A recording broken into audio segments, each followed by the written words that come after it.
নামাজ কি জিনিস একটু আপনাদেরকে বলি। নামাজ কাকে বলে, নামাজ কি জিনিস একটু কান করে শুনেলেন।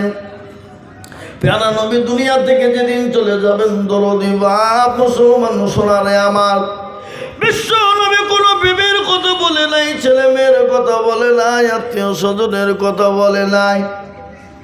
প্যারা নবী কিন্তু কোনোদিন সাহাবাদের কথা বলে নাই। রাসূলুল্লাহ সাল্লাল্লাহু আলাইহি ওয়াসাল্লামের শরীরটা বড় খারাপ, মাথায় প্রচন্ড যন্ত্রণা, প্রচন্ড জ্বর।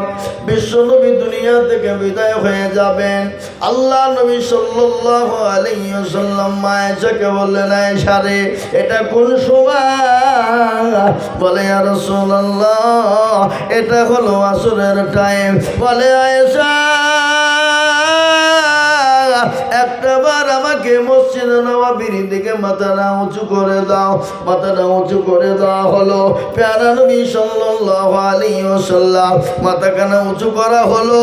নবী বলেন, আয়েশা, আমার মাথাটাও তুমি নিচু করে দাও। মাথাটা নিচু হয়ে গেল। বিশ্ব নবীর দুই চোখের কোন দিয়ে গড় গড় গড় গড় করে পানি ঝরে যায়। আল্লাহর নবী বলেন, আয়েশা। আয়েশা বলেন, রাসূল গো, আপনার চোখে কেন পানি একটু বলুন। বলে, ইয়া রাসূলুল্লাহ, দয়া করে বলুন কেন চোখে পানি।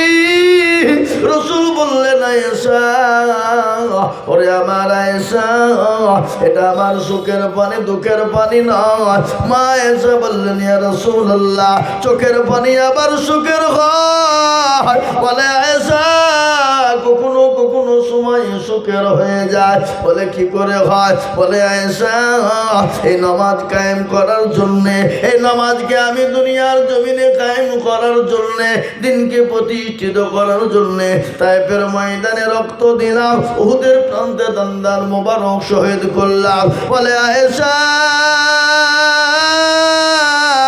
তাইফের ময়দানে কাফের বেঈমানেরা আমাকে রক্তিত করে দিল।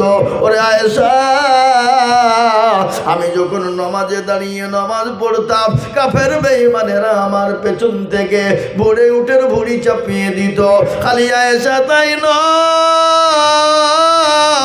আমি যখন নামাজে দাঁড়িয়ে যেতাম, রে আয়েশা, বেঈমান কাফেরেরা আমার পেছন থেকে আমাকে গলায় গামছা বাঁধিয়ে দিয়ে আমি নবীকে পেছন দিকে টান দিয়ে জিহ্বা কানা বের করে দিত। বলে, আয়েশা, আমার উপর অকাট্য অত্যাচার শুরু হয়ে গেল। আল্লাহ আমাকে ডাক দিয়ে বললেন, নবী গো, ও আমার দোস্ত, আমার হাবিবুল্লাহ, আপনাকে মক্কার জমিনে থাকতে হবে না, আপনি মক্কা ছেড়ে মদিনার বুকে চলে যান। রাসূল গজল আছে না, আর নবী গো আমার বানায়া বাজার, হিজরত করে চলেন মদিনায়। আজ নবী গো আমার ভরায়া সংসার, শুয়ে আছে সোনার মদিনায়। আব্দুল্লাহর পৃষ্ঠ হতে মায়া মিনার করবেতে জন্ম নিলেন নবী মক্কাতে। আজ নবী গো আমার ঘরায়া বাজার, হিজরত করিয়া চলেন মদিনায়। আজ নবী গো আমার ঘরায়া বাজার, শুয়ে আছে সোনার মদিনায়। নবী বলে, হযরত আলী আছে বিছানা খালি। নবী বলে, হযরত আলী আছে বিছানা খালি, আমার বিছানায় শুয়ে যাও।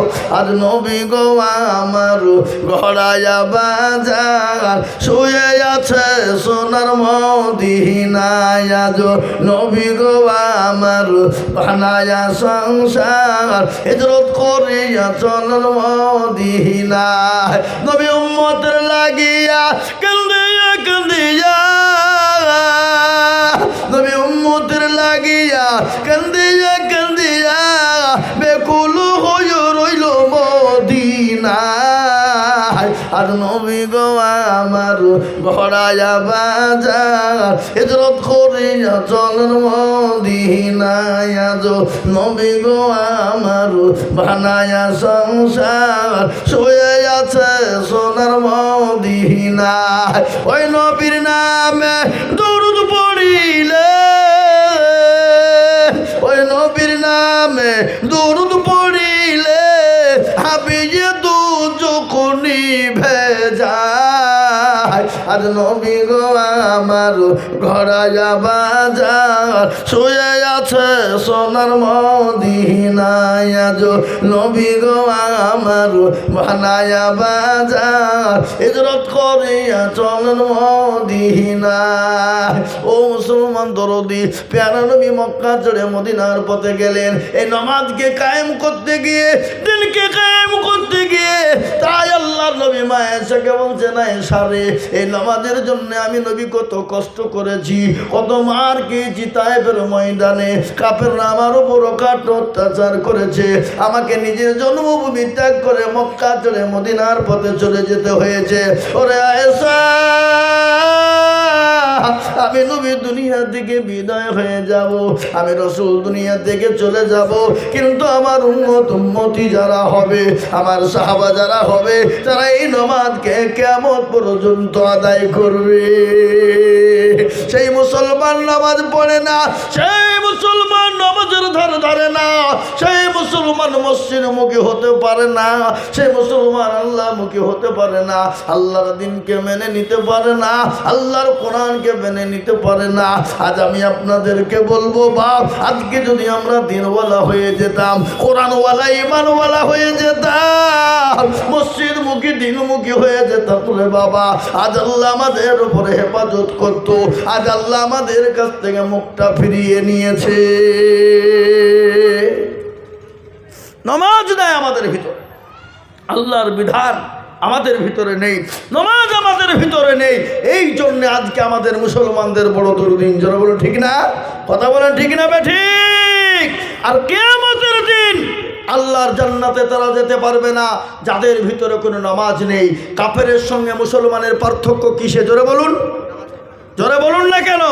কাফেরের সঙ্গে মুসলমানের পার্থক্য কিসে? নামাজ। কিন্তু কিছু লোক আছে দেখবেন নামাজ পড়ে না, রোজা করে না, আল্লাহ চিনে না, দিন চিনে না, কোরআন চিনে না। আপনি যদি বলেন তো পাকা আবু জেহেল রে, তো আপনার ঠুটনি উড়িয়ে দিবে। দিবে না? দিবেন? এই কথা বলেন, দেবে না? দেবে না? তোমাকে আবু জেহেল বললে কিনা, আবু জেহেল বললে কিনা, কিন্তু মাল জীবনও আল্লাহ চিনে না, নবী চিনে না, রসুল চিনে না। বাবা, আবার আবু জেহেল বললে রাগ হয়ে যায়, এরকম লোক আছে না নাই? জোরে বলুন, আছে না নাই? তার মানে সেও জানে যে আবু জেহেল 1 নম্বর বদমাইশ ছিল। কি আবু জেহেল ভালো লোক ছিল না খারাপ লোক ছিল? জোরে বলুন, কথা বলে না? খারাপ ছিল। দুনিয়া থেকে আবু জেহেল চলে গেছে, তার নাম নিশানা মিশে গেছে, কিন্তু আল্লাহ রাব্বুল আলামিনের কত বড় কুদরত দেখেন। আল্লাহর সঙ্গে পাল্লা দেবে যারা, আল্লাহর সঙ্গে গাদ্দারি করবে যারা, আল্লাহর দ্বীনের সঙ্গে গাদ্দারি করবে যারা, আল্লাহর হুকুমের সঙ্গে গাদ্দারি করবে যারা, আল্লাহর যে আইনের উপর গাদ্দারি করবে যারা, তাদেরকে ইহকাল পরকালে আল্লাহ ধ্বংস করে দেবে কি দেবে না? জোরে বলুন, লাঞ্ছিত করবে কি করবে না? আবু জেহেল এত গাদ্দার ছিল, ইসলামের কঠোর দুশমন। আবু জেহেল চলে গেছে, কিন্তু তার বাড়ি বহুত বড় বাড়ি। হাজী সাহেবরা জানেন, এখানে হাজী সাহেব তো কেউ নাই। আমাদের আজমল সাহেব গিয়েছিলেন না নাকি? হচ্ছে মুফতি সাহেব গিয়েছিলেন, 2 বার গিয়েছিলেন। এখন তাহলে উনি দেখে এসেছেন, 2 বার গিয়েছিলেন। আল্লাহ রাব্বুল আলামিন আবু জেহেলের বাড়িটাকে এখনো রেখেছেন। তো কিভাবে রেখেছেন, কি করে রেখেছেন?